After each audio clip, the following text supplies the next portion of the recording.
My sister stood up at our parents' 40th wedding anniversary dinner and declared that my husband's hobby was a national security risk and that he should be in jail. The clinking of champagne glasses and the murmur of happy conversation died instantly, replaced by a silence so profound you could hear the ice melting in my father's whiskey tumbler. All eyes swiveled to Alice, who was standing at her place, her face flushed with a mixture of self-righteousness and something darker, something like fear. Then every single gaze, wide with shock and confusion, landed on my husband, Matthew, the man who fixed vintage radios and wrote a popular history blog in his spare time. My heart didn't just sink. It plummeted through the floor, through the foundation, and into the cold, dark earth beneath our family home. I, Sarah, reached for Matthew's hand under the table. His fingers were ice cold, but his grip was firm. He didn't flinch. He just looked at Alice, his expression unreadable, a calm mask that I knew hid a torrent of confusion and hurt. Alice, what in God's name are you talking about? My mother whispered, her voice trembling, her hand clutching the simple pearl necklace my father had given her for their anniversary. It's not a hobby, Mom, Alice said, her voice ringing with a theatrical, breathless urgency. She was always the drama queen, but this was a new, terrifying level. It's a cover. All those old radios, all those historical documents he's always translating? He's not writing a blog about post-war European communications. He's a facilitator. He's using antique, untraceable radio equipment to pass messages to assets. I have proof. A nervous, disbelieving titter went around the table from a cousin, but it was quickly stifled. My father, a retired, no-nonsense engineer, stood up slowly. Alice, this is not the time or the place for one of your performances. Sit down and apologize to Matthew. But I have proof, she insisted, pulling out her phone with a shaking hand. I was at his workshop last week, dropping off Jeremy. He was in the back, soldering something, and he left his main computer monitor on. I saw it. Encrypted chat windows. Maps with coordinates. Financial transfers to numbered accounts in Latvia. I took pictures. She waved the phone like a talisman. I showed them to a friend of mine who works in cybersecurity for the government. He said it has all the hallmarks of a sophisticated, non-official cover operation. Matthew isn't who he says he is. He's a spy. Or a traitor. And Sarah, she said, turning her wild eyes to me. Are you in on it? Are you both putting this entire family at risk? The accusation hung in the air, monstrous and absurd. Matthew a spy? The man who spent his weekends at flea markets looking for vacuum tubes, who geeked out over the intricacies of AM versus FM modulation, whose biggest secret was the surprise birthday party he'd been planning for me for months. It was laughable. It was insane. But the seed of doubt, however ridiculous, had been planted. I saw it in the flicker of uncertainty in my uncle's eyes, in the way my aunt subtly shifted her chair away from us. The modern world had conditioned us to believe the most sensational, paranoid story. Matthew finally moved. He didn't stand up and shout. He didn't deny it. He simply let go of my hand, placed his linen napkin neatly on the table, and stood. He looked older somehow, the lines around his eyes more pronounced. Alice, he said, his voice quiet but clear, cutting through the thick tension. The encrypted chat windows are a moderated forum for vintage radio enthusiasts where we discuss things like capacitor types and tube suppliers.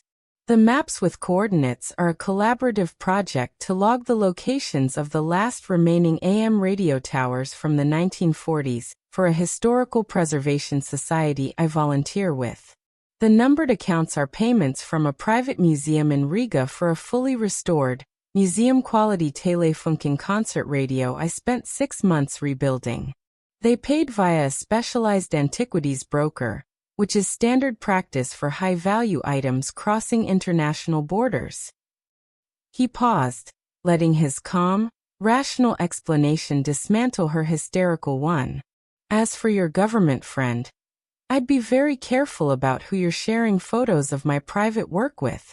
You committed a serious breach of privacy, and if this person is who you say they are, you may have inadvertently triggered an unnecessary and deeply invasive inquiry into a law-abiding citizen's life. He then turned to my parents. I am so sorry that your anniversary has been ruined by this. The work I do is niche, I admit. It's not a traditional career, but it is my passion, and it is legitimate. I would never, ever do anything to jeopardize this family that has been so kind to me. He looked at me, and in his eyes I saw a deep, profound hurt. Sarah, I think we should go.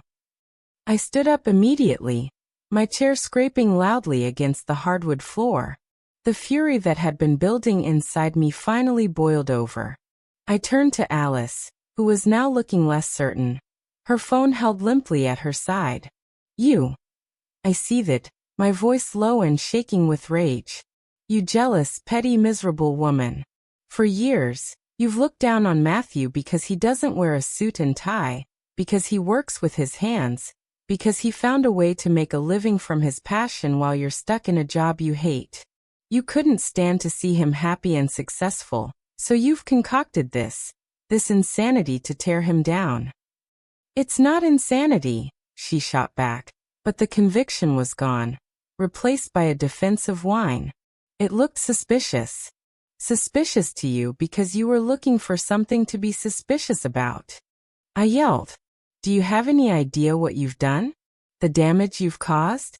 You've accused an innocent man of treason at his in-laws' anniversary dinner. You've shattered our family's peace for what? For a moment of drama? To feel important. I looked around the table at my family's stunned faces. Matthew and I have been helping you for years, Alice. We pay for Jeremy's expensive soccer league. We covered your dental surgery last year. We've never asked for anything, never thrown it in your face. But you were happy to take Matthew's suspicious money, weren't you? You were happy to have your son benefited by it. I picked up my purse, my entire body trembling. Well, that ends now. Consider all financial support from us terminated. Effective immediately. If Matthew's money is so tainted, so dangerous, then you certainly won't want it touching you or your son ever again. You can explain to Jeremy why he can't play soccer anymore. You can figure out how to pay your own bills. The color drained from Alice's face. Sarah, you can't be serious. Jeremy loves soccer. You know I can't afford that on my own. I am dead serious, I said, my voice cold and final. You wanted to play with fire, Alice. Now you're getting burned. You've accused my husband of being a criminal. You don't get to then turn around and ask him for money. The absolute audacity is breathtaking. My parents were silent. My mother was crying quietly into her napkin. My father looked from Alice to me, his face a mask of grief and disappointment. He didn't defend her. He didn't tell me I was being too harsh. He just gave a slow, weary nod. Matthew and I walked out of the house, the sound of the door closing behind us like a gunshot in the quiet night. The car ride home was silent. When we got inside, Matthew went straight to his workshop in the garage. I didn't follow him. I knew he needed space to process the violation, the humiliation. The next few days were a blur of tense phone calls from my parents, who were heartbroken but agreed that Alice had gone too far. They were horrified by her actions, but also worried about Jeremy. I was adamant. The money was cut off. There would be no discussion until Alice offered a full, public, and groveling apology to Matthew, in front of the entire family. Alice, instead of apologizing, doubled down. She sent long, rambling texts about how she was just being a protective sister, and that I was blinding myself to the truth. She sent me blurry, out-of-context screenshots from the forum she'd photographed, pointing to usernames like RadioWave_77 as clear aliases. It was pathetic and unhinged. A week after the disastrous dinner, things took a stranger turn. A man in a bland, dark suit showed up at our door. He flashed a badge from a federal agency I'd only ever seen in movies. "I'm Agent Miller. I'd like to ask Mr. Matthew a few questions about his electronic restoration activities." My blood ran cold. Alice had actually done it. She'd reported him. The interrogation, for that's what it was, took place in our living room. Agent Miller was polite but thorough.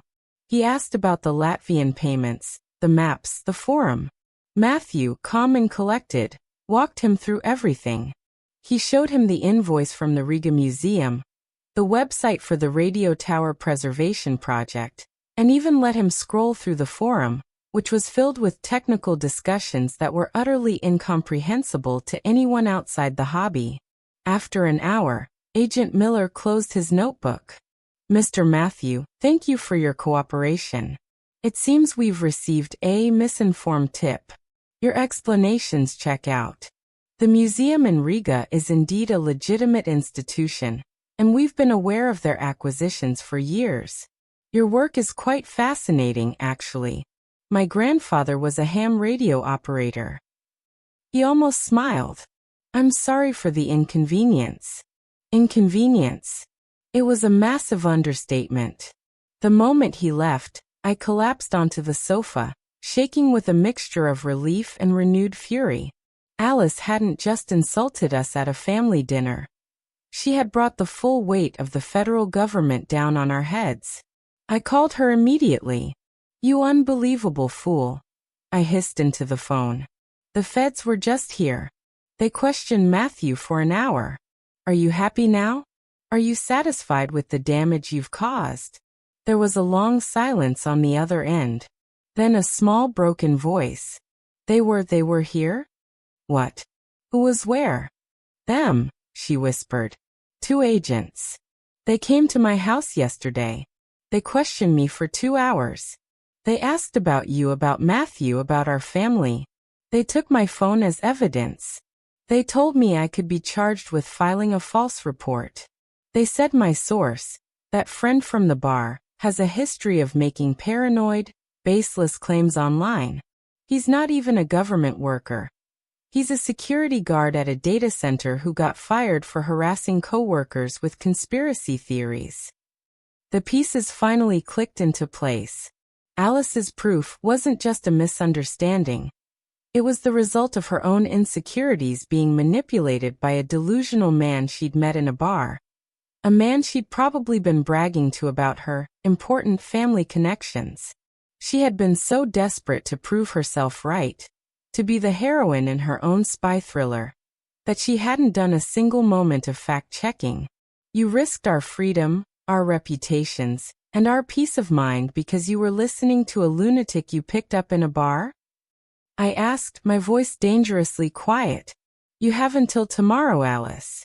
You will be at my front door at 10 a.m. You will look Matthew in the eye, and you will apologize for every single vile, stupid, destructive thing you've said and done. And then you will call every single person who was at that dinner, and you will tell them the truth, that you were wrong, that you were reckless, and that Matthew is the most honorable man you've ever known. If you don't, you are dead to me, and you will never see a single cent from me again, no matter how desperate you become." The next morning, at exactly 10 a.m., the doorbell rang. Alice stood on our porch, her eyes red and swollen, her shoulders slumped. Jeremy was with her, holding her hand, looking confused and scared.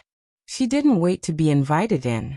She looked straight at Matthew, who had come to stand beside me.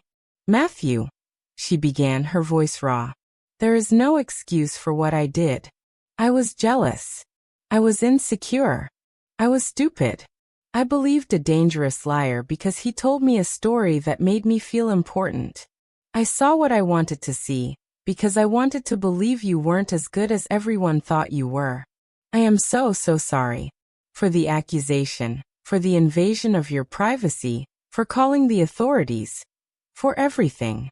You are a good man, and you've never been anything but kind to me and my son. I don't deserve your forgiveness, but I'm begging for it anyway." It wasn't a graceful apology, But it was real. It was the first completely honest thing I'd heard from my sister in years. Matthew, being Matthew, simply nodded. "I forgive you, Alice," he said. "But trust is a broken radio. It can be fixed, but it takes time, and the repair is always visible.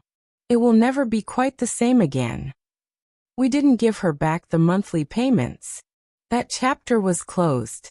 But we did, after a few months, quietly start paying for Jeremy's soccer fees again. For him, not for her. The family gatherings are still strained, and there's a shadow over our relationship with Alice that may never fully lift. But the truth is out. The spy thriller my sister invented was a flop. A tragedy of errors born from jealousy and delusion. And my husband, the quiet, brilliant man who fixes forgotten things, proved that the strongest signal isn't always the loudest or the most dramatic. Sometimes it's the steady, honest frequency that endures long after the static has faded away.